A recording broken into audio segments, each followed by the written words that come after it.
3. 이틀 뒤 오후 나는 할 일이 많았지만 머릿속 추억의 길을 거닐었다. 방에 들어선 순간 그제 로이와 나눈 대화와 그날의 인상, 아직은 그리 늙지 않은 남자의 마음에 자리한 옛 기억이 왠지 모르게 평소보다 더 강하게 환기된 탓이었다. 예전에 이 셋집에 살았던 사람들, 길고 넓적한 구렛나룻을 기르고 프로코트를 입은 남자들과 벗을 치마차림의 여자들이 우르르 몰려들어 내게 구시대의 풍속과 이상한 옷차림을 강요하는 기분이었다. 기분 탓인지 아니면 정말인지 모를 런던의 소음과 화창한 6월의 아름다움이 나의 몽상에 아릿함을 더했다. 나는 실제감을 잃은 과거를 관조했다. 관찰자로서 연극의 한 장면을 보듯 어두운 객석 뒷줄에서 그것을 바라보았다. 하지만 장면들이 꽤나 생생했다.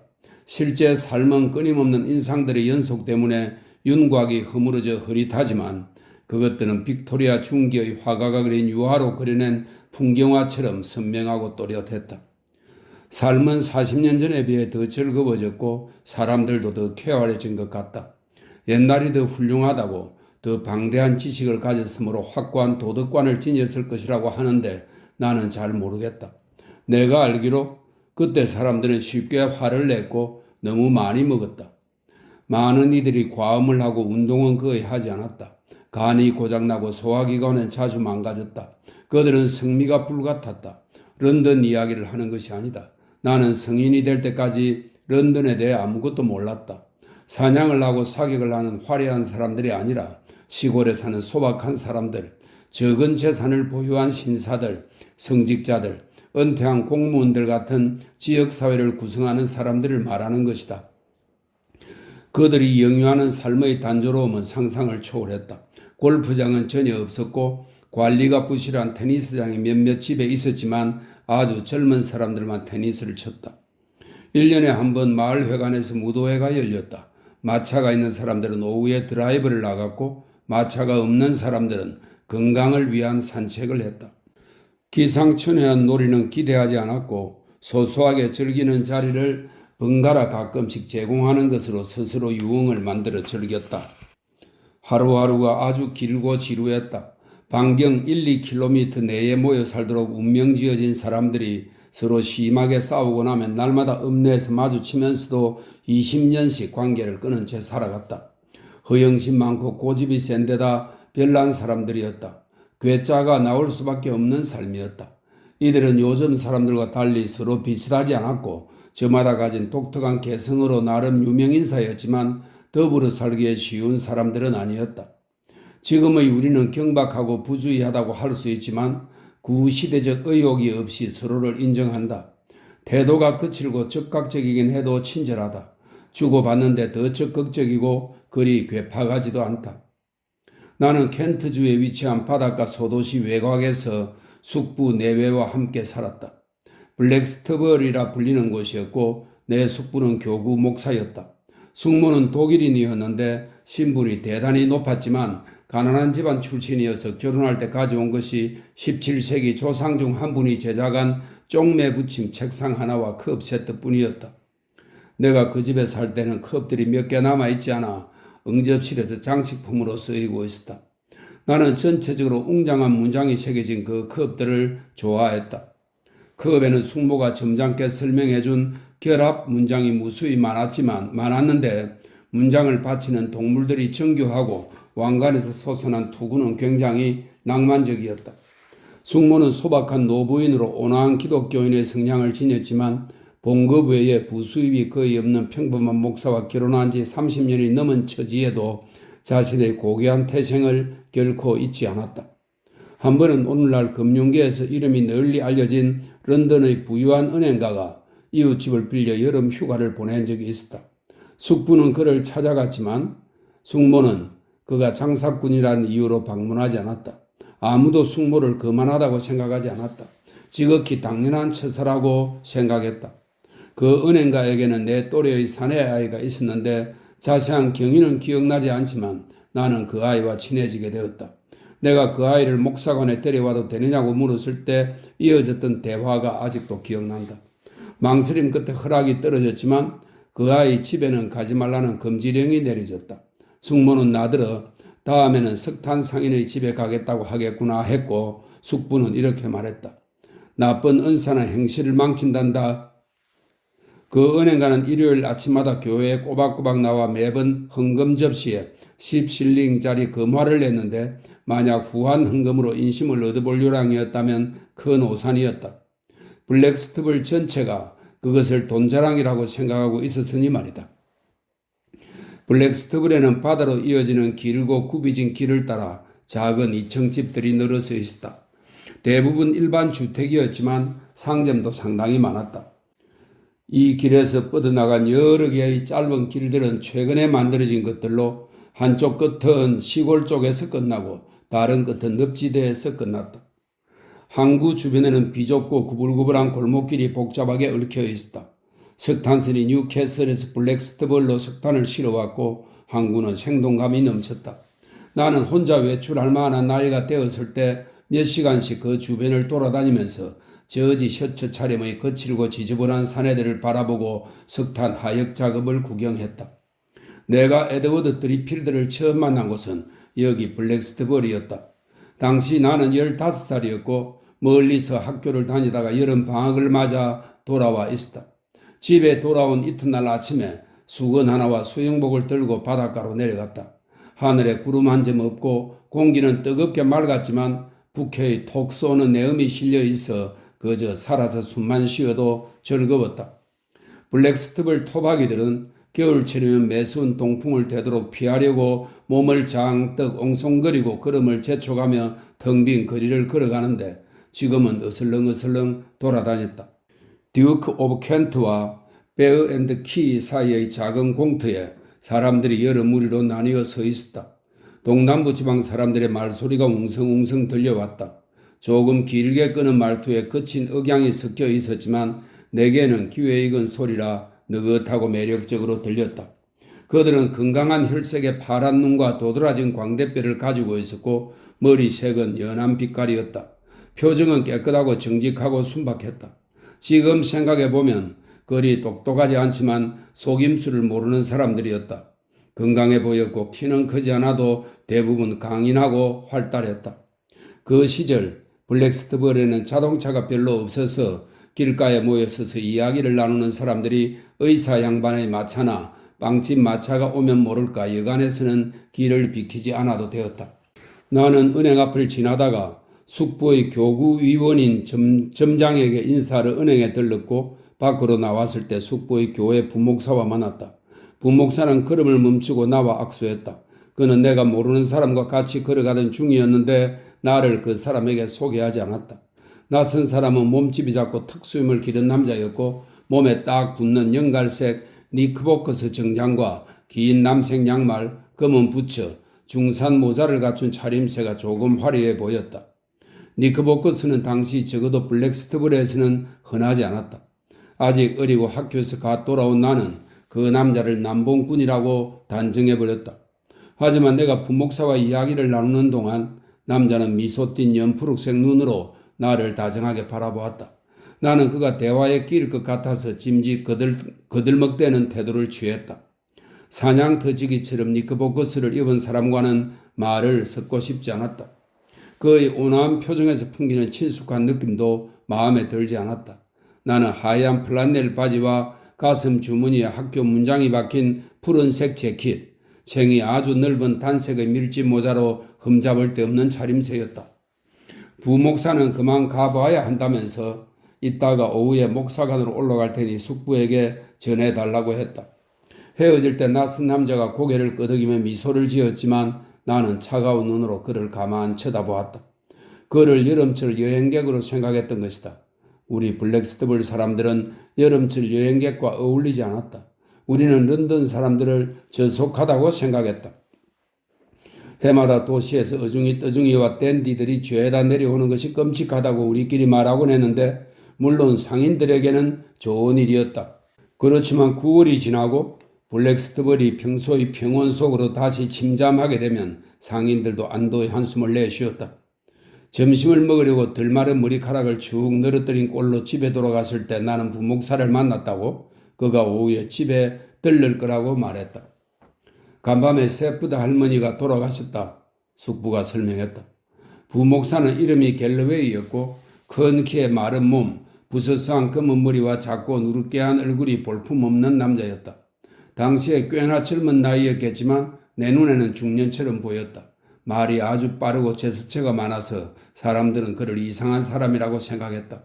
숙부도 그가 대단히 활동적이지만 않았어도 고용하지 않았을 테지만 숙부는 워낙 게으른 사람이라 많은 일을 도맡아 하는 사람이 있다는데 만족했다. 갤러웨이 씨가 목사관으로 올라온 용무를 끝낸 뒤 인사하러 들어오자 숙모는 그에게 잠시 앉아서 차를 마시고 가라고 했다.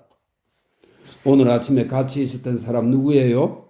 그가 자리에 앉았을 때 내가 물었다. 오, 에드워드 드리필드였어. 일부러 소개하지 않았지. 숙부님이 너와 그 사람과 알고 지내는 걸 바라실지 확신이 들지 않아서 말이야. 그건 아주 바람직하지 않지, 숙부가 말했다. 왜요? 누군데요? 블랙스트블 사람이 아니죠, 그쵸? 이 교구에서 태어난 사람이긴 해, 숙부가 말했다.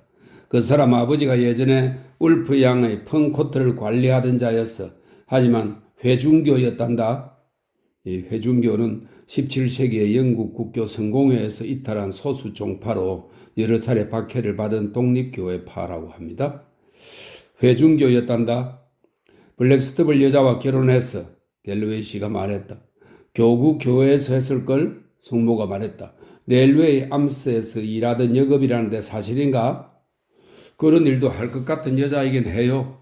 갤러웨이 씨가 씩 웃으며 말했다. 여기서 오래 살 생각일까? 네, 그럴 겁니다. 회중교회가 있는 거리에 살림집을 얻었어요. 부목사가 말했다. 그때 블랙스트블 사람들은 새로 생긴 거리에 버젓이 이름이 있는데도 알지 못했고 사용하지도 않았다. 그 사람이 교회에 나오려나? 숙부가 물었다. 아직 그 얘기 나누지 못했어요. 갤러웨이 씨가 대답했다. 고등교육을 받은 사람이에요? 그건 좀 제 믿을 수가 없구먼. 숙부가 말했다. 제가 알기로 허버시암 고등학교를 다녔고 장학금과 상을 많이 탔어요. 장학금을 받고 옥스퍼드의 위덤 칼리지에 붙었는데 바다로 도망쳐 선원이 되었죠. 듣자 하니 무책임한 사람이라고 하던데 숙부가 말했다. 뱃사람 같아 보이지는 않았어요. 내가 말했다. 오, 바다는 오래전에 포기했지. 이후 이것저것 하고 있어. 재주 많은 사람이 뭐 하나 똑 부러지게 하는 일이 없는 법이지. 숙부가 말했다. 지금은 작가라고 하던데요. 그게 얼마나 갈까? 숙부가 말했다. 나는 작가를 안 적이 없었기 때문에 호기심이 일었다. 무슨 글을 쓰는데요? 내가 물었다. 책? 그런가 보더라. 부목사가 말했다. 기사도 쓰고 지난번에는 소설도 출간했대. 내게 빌려준다고 약속했어. 내가 자네라면 쓰레기에 시간 낭비를 하진 않겠네. 숙부가 말했다. 숙부는 더 타임스와 가디언 말고는 아무것도 읽지 않았다. 책 제목이 뭔데요? 내가 물었다. 그 사람이 제목을 말해 주었는데 잊어버렸어. 그런 건 알아서 뭐하게? 숙부가 말했다. 너가 소설 나부랭이나 읽는 건 절대 반대야. 방학에는 뭐니 해도 외부 활동을 하는 것이 상책이야. 방학 숙제도 있을 테지, 응? 있었다. 숙제는 아이반호어였다. 이 아이반호어는 영국의 작가 월터 스콧의 역사 소설입니다. 아이반호어였다. 10살 때 이미 읽은 소설이어서 다시 읽고 독후감을 쓸 생각을 하니 지루에 하품이 나왔다. 이후 에드워드 드리필드가 성취한 업적을 생각하면 그가 숙부의 집에서 어떤 취급을 받으며 화제에 올랐는지 기억이 나서 나도 모르게 미소를 짓게 된다. 얼마 전 드리필드가 세상을 떠났을 때 그를 웨스트민스터 사원에 안장하려는 움직임이 추종자들 사이에서 일자 다다음으로 숙부의 뒤를 이은 현재의 목사는 데일리 메일의 기고한 글에서 드리필드가 이 교구 출생이며 오랜 세월, 특히 25년간 여기서 노년을 지냈을 뿐 아니라 대표작들 중 몇 권의 배경을 이곳으로 설정했다는 점을 지적했다. 그러므로 그의 부모가 너름나무 아래 평안히 잠든 이곳 켄트주 교구 교회 묘지의 유해를 모셔야 마땅하다는 얘기였다. 웨스트민스터의 주임 사제가 사실상 딱 잘라 웨스트민스터 매장을 거절한 데 이어 드리필드 부인이 신문사에 보낸 편지에서 생전에 알고 지냈고 너무나 사랑했던 소박한 사람들 사이에 묻히고 싶다는 남편의 간절한 바람을 이루어주고 싶다는 확신을 피력하고 나서야 블랙스터블의 마음을 놓을 수 있었다. 내가 살던 시절 이후 블랙스터블에서 유명인에 대한 인식이 많이 바뀌지 않았더라면 아마 주민들의 대다수는 그 소박한 사람들이라는 표현을 탐탁히 여기지 않았을 것이다. 하지만 나중에 알게 된 바에 의하면 이곳 사람들은 드리필드의 두 번째 부인을 한 번도 따른 적이 없다고 한다. 4. 엘로이 키어와 점심을 먹고 나서 2, 3일 후 나는 에드워드 드리필드의 미망인에게서 뜻밖의 편지를 받았다. 그 내용은 다음과 같았다. 친애하는 친구에게. 지난번 에드워드 드리필드에 관해 로이와 긴 이야기를 나누셨다고 들었어요. 선생님께서 우리 그이를 좋게 말씀해 주셨다니 얼마나 기쁜지 모릅니다. 그이는 선생님 이야기를 자주 했어요. 선생님의 재능에 감탄했고 선생님이 우리와 점심을 같이 하러 오셨을 때는 아주 기뻐했지요. 혹시 선생님 수중에 그에게 받은 편지가 있는지 보관하신 것이 있다면 제가 사본을 만들어도 괜찮을지 궁금합니다. 선생님께서 제 집에 내려오셔서 2, 3일 같이 지내신다면 저에게는 크나큰 기쁨이 되겠지요. 저는 대단히 조용한 삶을 살고 있고 현재 같이 지내는 사람도 없으니 선생님께서 편하신 시간을 정하시면 되겠습니다. 다시 만나 뵙고 옛 시절의 이야기라도 나눈다면 즐거운 시간이 될 것입니다. 선생님께 부탁드릴 것도 있으니 돌아가신 남편을 봐서라도 부디 거절하지 말아주세요. 에이미 드리필드. 나는 드리필드 부인을 단 한 차례 만났을 뿐이고 별다른 관심을 느낀 적도 없었다. 친애하는 친구로 불리는 것 자체가 못마땅해 이것만으로도 초대를 거절하고 남을 일이었지만 그곳에 가지 않을 기발한 핑계를 만들어낸다 해도 결국 가지 않겠다는 의중을 드러낼 수밖에 없으니 참으로 성가신 일이었다. 나는 드리필드의 편지를 가지고 있지 않았다. 오래전에 간단한 편지를 몇 번 받은 적이 있지만 그때만 해도 그는 무명 작가에 불과했다. 설령 내가 편지를 보관하는 습관이 있었다고 해도 어찌 그의 편지를 보관할 생각을 했겠는가. 그가 당대의 가장 위대한 소설가로 추앙받게 될 줄 어떻게 알고? 다만 드리필드 부인이 내게 부탁할 일이 있다고 한 말이 마음에 걸렸다. 분명 귀찮은 일이겠지만 할 수 있는 일을 하지 않는다면 신뢰를 범하는 것이었다. 그리고 어쨌든지 그녀의 남편은 대단한 유명인이었다. 편지는 첫 우편으로 배달되었다. 나는 아침을 먹고 로이에게 전화를 걸었다. 내가 이름을 대자마자 비서는 전화를 그에게 곧장 연결했다. 만약 내가 탐정소설을 쓰고 있었다면 그가 내 전화를 기다리고 있었나 곧장 의심했을 것이고 여보세요? 하는 로이의 남자다운 목소리에서 그 짐작이 맞았음을 확인했을 것이다.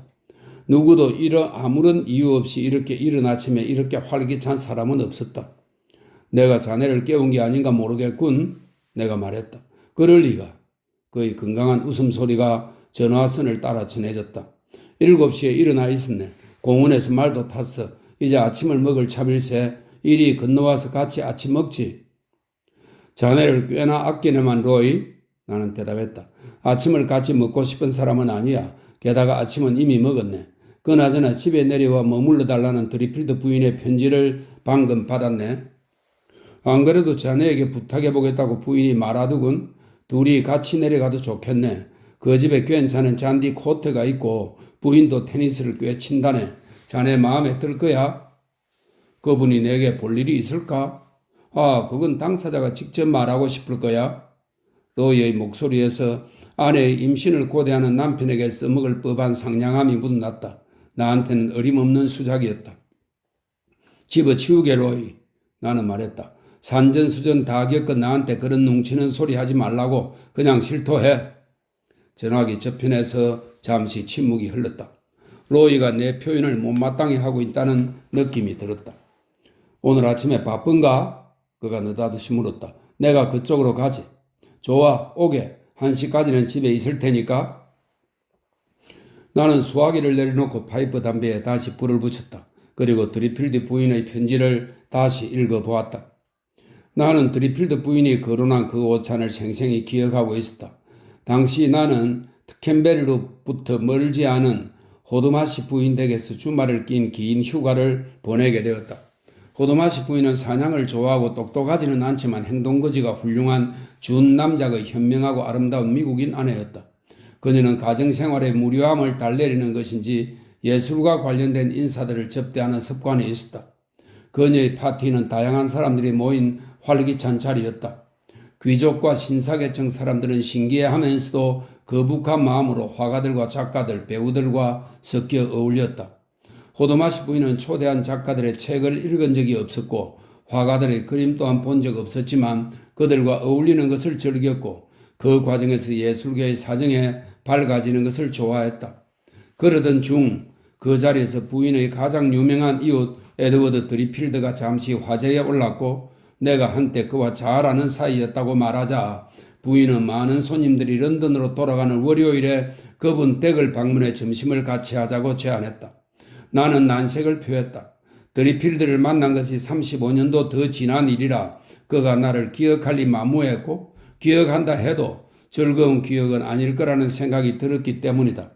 하지만 그 자리에 문학열을 뜨겁게 태우는 스켈리언 경이라는 청년이 있었다. 나라를 다스리는 법률가의 소임에 충실하기보다 탐정소설 창작의 기운을 빼는 자였다. 그는 드리필드를 만나고 싶은 호기심을 주체하지 못하고 호도마스 부인이 말을 꺼내자마자 아주 훌륭한 제안이라고 나섰다. 파티의 주비는 젊고 뚱뚱한 공작 부인이었는데 그녀마저 그날 런던의 약속을 취소하고 오후에 출발하는 것을 감수할 만큼 그 유명한 작가를 열렬히 숭배하는 모양이었다. 그럼 우리 넷이 되겠네요? 호도마스 부인이 말했다. 더 많으면 그들도 난처할 거예요. 드리필드 부인에게 즉시 전보를 보내죠. 나는 도저히 그 사람들과 같이 드리필드를 만날 수 없을 것 같아서 이 계획에 찬물을 끼얹으려 했다. 그분에게 폐를 끼치게 될 겁니다. 나는 말했다. 모르는 사람들이 우르르 들어닥치는 걸 싫어할 테니까요. 그분은 연세가 아주 많으십니다. 그렇다면 더더욱 찾아뵈어야지요. 그분은 얼마 더 살지 못하실 때니까요. 드리필드 부인은 그분이 사람들 만나는 걸 좋아한다고 했어요. 만나보아야 의사와 교구 목사뿐이니 그들에게 기분 전환이 되겠죠. 드리필드 부인은 내게 언제든 재미난 사람들을 데려오라고 했어요. 물론 부인 입장에서는 대단히 조심스러울 수밖에 없을 거예요. 단순한 호기심에 찾아오는 별별 사람들에다 인터뷰 기자들, 자기 책을 읽어달라고 조르는 작가들, 어리석고 히스테리한 여자들까지 그분을 귀찮게 하니까요. 하지만 드리필드 부인은 대단한 분이세요. 부인은 그분이 만나야 할 사람이라고 판단한 경우 외에는 모두 거절하시죠. 만나자고 청하는 사람들을 모두 만났다가는 일주일도 못 가 돌아가실 거예요. 부인으로서는 그분의 기력을 감안하실 수밖에요. 그렇지만 우리는 다르죠. 물론 나는 나야 다르지라고 생각했지만 공작 부인과 스켈리언 경 역시 자기들을 특별하다고 생각하는 눈치였다. 그러니 더는 반대하지 않는 것이 상책인 듯 했다. 우리는 연노란색 롤스로이스를 타고 그쪽으로 건너갔다. 펀코트는 블랙스터블에서 5km 정도 거리에 있었다. 1840년에 지어졌다고 추정되는 펀코트는 벽토를 바른 집으로 단순하고 꾸밈이 없지만 웅장한 건물이었다. 전면과 후면은 생김새가 같았고 납작한 현관문 양쪽에 큰 아치형 출창이 2개씩 나 있었다. 2층에도 큰 아치형 출창이 2개 있었고 낮은 지붕은 단조로 난간에 가려 보이지 않았다. 집은 1200평쯤 되는 정원에 자리하고 있었는데 나무들이 지나치게 큰 듯 했지만 말끔히 다듬어졌고 응접실 창문에서는 숲과 초록빛 목초지가 어우러진 멋진 풍경이 내다보였다. 응접실은 규모가 적당한 농가의 응접실에 있을 법한 것들을 딱딱 갖추고 있어서 살짝 불안감을 자극했다. 산뜻하고 화려한 사라사를 씌운 푹신한 의자와 소파가 있었고 커튼도 똑같은 산뜻하고 화려한 사라사 직물이었다. 작은 치픈데일 탁자들 위에는 마른 꽃잎이 가득한 큰 도자기 그릇들이 놓여 있었다. 크림색 벽에는 금세기 초반에 유명한 화가들이 그린 예쁜 수채화들이 걸려 있었다. 큼직한 꽃다발들이 매력적으로 배치되었고 그랜드 피아노 위에는 유명한 여배우들과 작고한 작가들, 소수한 왕족들의 사진이 언제 액자에 담겨 진열되어 있었다. 공작 부인이 아름다운 방이라고 소리친 것도 무리는 아니었다. 저명한 작가가 하루 중 저녁 시간을 보내기에 그만인 방이었다. 드리필드 부인은 품위 있고 의연하게 우리를 맞이했다. 나이는 45 정도 되어 보였고 작고 누렇게한 얼굴에 이목구비가 깔끔하고 날카로웠다. 검은색 클로시우를 눌러쓰고 회색 위독과 치마를 입고 있었다. 몸은 날씬했고 키는 크지도 작지도 않았다. 말쑥하고 유능하며 기민해 보였다. 대지주의 딸로서 특출한 능력으로 영지를 운영하는 미망인 같은 분위기를 풍겼다. 드리필드 부인은 우리가 안으로 안내되었을 때 자리에서 일어났던 목사 부부에게 우리를 소개했다. 그들은 블랙스터블의 교구 목사와 그 아내였다. 호드마시 부인과 공작 부인은 즉시 사근사근하게 알랑거리는 태도를 취했다. 시체 높은 사람들이 신분이 낮은 사람들을 대할 때 신분 차이를 전혀 의식하지 않는다는 것을 보여주려고 취하는 태도였다. 그때 드리필드가 안으로 들어왔다. 그간 주간지에서 그의 사진을 간간히 보았던 나는 실물을 보고 실망을 금할 수 없었다. 그는 내가 기억한 것보다 작고 삐쩍 마른 모습이었다. 머리에는 가느다란 백발이 몇 가닥 뿐이었고 깨끗이 면도한 얼굴 피부는 거의 투명할 만큼 얇았다. 푸른 눈은 몹시 창백했고 눈시울은 붉었다. 그는 죽기 직전 목숨이 간당간당한 늙은이, 일개 늙은이 같았다. 새하얀 치아 때문에 미소가 억지 웃음을 웃듯 딱딱해 보였다. 턱수염이 없는 그를 보는 것은 이번이 처음이었다. 입술은 얇고 파리했다. 입은 옷은 고급스러운 파란색 새 저지 정장이었고 두세 사이즈는 큰 듯한 셔츠의 낮은 목깃 사이로 쭈글쭈글하고 앙상한 목이 보였다. 그는 검은 넥타이를 단정하게 매고 진주 피인을 꽂고 있었다. 어쩐지 스위스에서 여름 휴가를 보내는 평복 차림의 주임 사제 같은 느낌이 났다. 그가 들어왔을 때 드리필드 부인은 그를 쓱 훑어보고 나서 격려하듯 미소를 지었다. 말끔한 차림새에 만족한 모양이었다. 그는 손님들과 일일이 악수를 나누면서 덕담을 건넸다. 그리고 나에게 다가와서는 이렇게 말했다. 잘 나가는 양반이 바쁠 텐데 이 늑다리를 보러 여기까지 와주다니 참 고맙구려. 나는 나를 처음 보는 사람 대하듯 말하는 그의 말투가 황당했다. 친구들이 한때 그와 친하게 지냈다는 내 말을 허풍으로 생각할까봐 걱정이 되었다. 이 양반이 나를 완전히 잊은 게 아닐까 하는 생각마저 들었다. 마지막으로 만나 뵙고 시간이 얼마나 흘렀는지 잘 모르겠네요. 나는 애써 유쾌함을 끌어내며 말했다. 그가 나를 잠시 쳐다보았는데 불과 몇 초 되지 않는 그 짧은 시간이 내게는 상당히 길게 느껴졌다. 그러고는 놀라운 일이 일어났다. 그가 내게 한쪽 눈을 찡긋했던 것이다. 워낙 순간적으로 일어난 일이라 나 말고는 아무도 알아채지 못했고 나이든 유명인사의 얼굴에서 보리라고 전혀 기대하지 않은 것이었기 때문에 나는 내 눈을 믿을 수가 없었다. 즉시 그의 얼굴은 다시 차분해지면서 지적이고 온화하며 조용히 관조하는 빛을 띠었다. 오찬이 준비되었다는 말에 우리는 다 같이 식당으로 몰려갔다. 이곳 역시 취향이 탁월하다고 표현할 수밖에 없었다. 치펀데일 탁자 위에 은초대들이 놓여 있었다. 우리는 치펀데일 의자에 앉아 치펀데일 탁자에서 식사를 했다. 탁자 중앙에 장미꽃들이 담긴 은재 꽃병이 놓였고 꽃병을 중심으로 초콜릿이나 바카크림 사탕이 든 은접시들이 있었다. 반짝반짝하게 광을 낸 은재 소금병은 조지 왕조 시대의 것으로 보였다. 크림색 벽에는 피트렐리경의 여인 동판화들이 걸려 있었고 벽난로 선반에는 파란 채색 도기 장식품이 하나 있었다. 갈색 제복 차림의 하녀 둘이 식사 시중을 들었고 드리필드 부인은 유창하게 대화를 이어가면서도 하녀들을 놓치지 않고 지켜보았다. 그녀가 이 켄트 지방의 풍만한 처녀들을 어떻게 훈련시켰는지 몰라도 이를 효율적으로 척척 해내는 이들의 모습이 감탄스러웠다. 음식은 자리에 맞게끔 성찬이면서도 과하지 않았다. 둘둘 말아 화이트 소스를 뿌린 가자미 살, 핵감자와 완두콩을 곁들인 구운 닭고기, 아스파라거스, 구스베리 풀이었다. 식당과 오찬, 식사 매너 등 모든 면면의 명성은 대단하지만 재산은 평범한 문인에게 걸맞은 수준이었다. 드리필드 부인은 문인의 아내들이 대부분 그렇듯 말이 많았다. 그녀는 주변에서 대화가 시들해지는 걸 가만두지 않았고 우리는 탁자 반대편에 앉은 남편이 무슨 말을 하는지 들을 기회를 박탈당했다. 그녀는 명랑하고 활기찼다. 에드워드 드리필드가 건강이 좋지 않고 나이가 많기 때문에 연중 대부분을 시골에서 살아야 했지만 자주 도시에 올라가 세상과 보조를 맞추려 애쓰고 있었다. 곧 그녀는 스켈리언경을 상대로 런던 극장가의 연극들과 왕립 미술원에 모여든 엄청난 인파에 대해 활발한 대화를 나누었다. 전시된 그림들을 모두 보려고 2번이나 방문했는데도 수채화는 볼 시간이 없었다고 했다. 꾸미지 않은 점이 좋아 수채화를 대단히 좋아했고 지나치게 꾸민 것은 싫어했다. 집주인 양반과 아내가 탁자 무리와 끝에 각각 앉고 목사는 스켈리언경 옆에, 목사의 아내는 공작 부인 옆에 앉아 있었다. 공작 부인은 목사의 아내하고 노동자 계층의 주택 사정에 대한 이야기를 나누었는데 목사의 아내보다 그 문제에 대해 훨씬 많이 아는 듯 했다. 그래서 나는 주의를 드리필드 쪽으로 돌려 자유롭게 그를 관찰했다. 그는 호드마시 부인과 대화를 나누고 있었다. 호드마스 부인이 그에게 소설 쓰는 법을 말하고 그가 읽어볼 만한 책 몇 권을 줄줄이 읊는 듯 했다.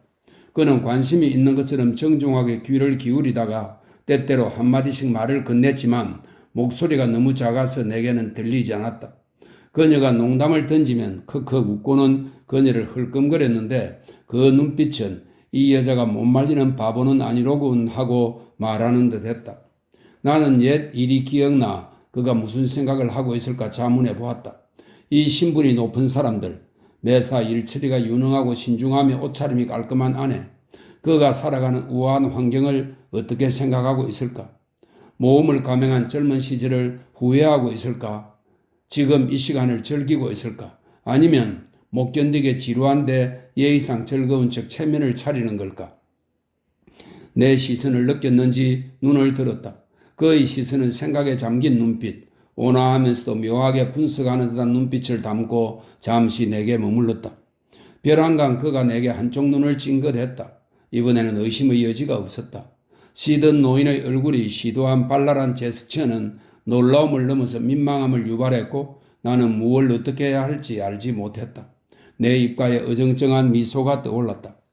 하지만 공작 부인이 탁자 상석 쪽 이야기에 끼어들었고 목사의 아내가 내게 고개를 돌렸다. 오래전에 이분과 알고 지냈다면서요? 그녀가 낮은 목소리로 내게 물었다. 네. 그녀는 우리를 주목하는 사람이 있는지 사람들의 눈치를 살폈다. 아내분께서 당신이 작가님의 고통스러운 옛 기억들을 들추지 않을지 걱정이 많으세요. 작가님은 대단히 쇠약해진 상태라 작은 일에도 충격을 받으시거든요. 제가 각별히 조심하죠. 아내분이 작가님을 돌보는 것을 보면 감탄하지 않을 수 없어요. 아내분의 헌신은 우리 모두가 본받을 만하죠. 본인 스스로 그것이 얼마나 소중한 임무인지 알고 계세요.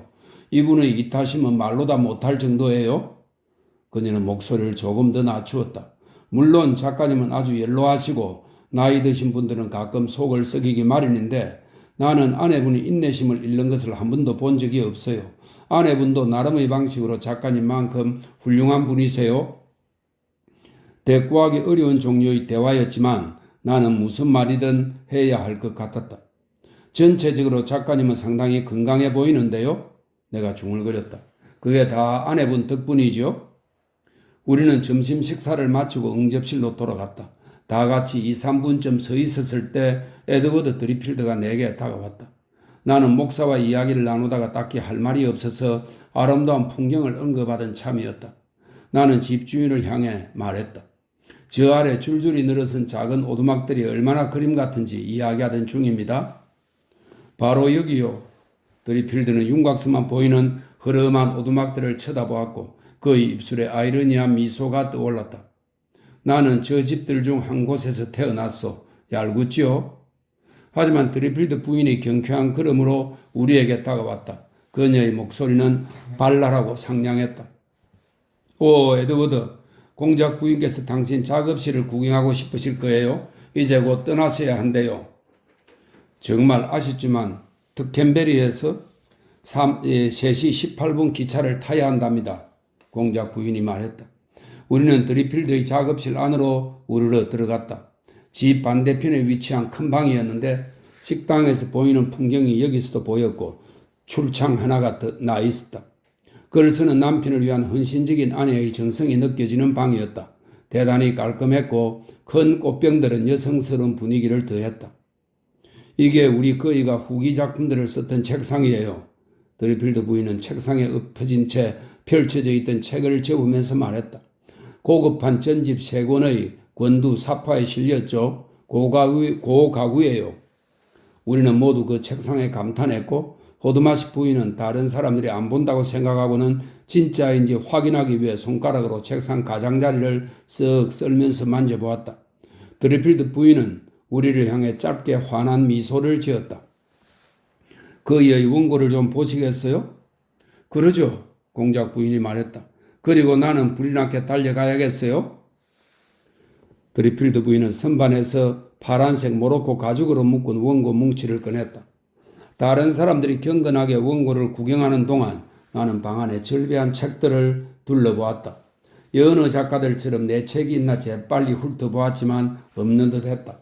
그렇기는 해도 엘로이 키어의 전집을 비롯해 표지가 화려하고 들춰본 적조차 없을 듯한 소설책들이 꽤나 많이 보였다. 작가들이 이 거장의 재능을 기릴 겸 출판사 광고에 써먹을 몇 마디 추천사를 얻어낼 요량으로 보낸 책들 같았다. 하지만 모든 책들이 아주 가지런히 정렬된 데다 너무 깨끗해서 나는 이것들이 거의 읽히지 않았다는 느낌을 받았다. 옥스퍼드 사전에 있었고 표지가 근사한 표준판들은 필링, 보즈웰, 헤즐릿 등 영국의 고전 작품들이 거의 총망라되어 있었다. 알록달록하고 지저분한 해양 서적들은 해군성에서 피어낸 항로 안내지였다. 원의 책도 많았다. 그 방은 작가의 작업실이라기보다 어느 위인의 기념관 같았다. 적극적인 여행객이 할 일을 찾아 방랑하다가 우연히 들어오는 장면이 그려지고 찾는 사람이 거의 없는 박물관처럼 퀴퀴한 냄새가 날 듯한 그런 곳이었다.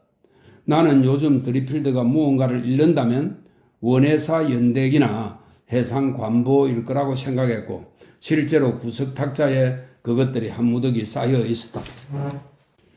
여자들이 구경을 마친 뒤 우리는 집주인 부부에게 작별 인사를 했다.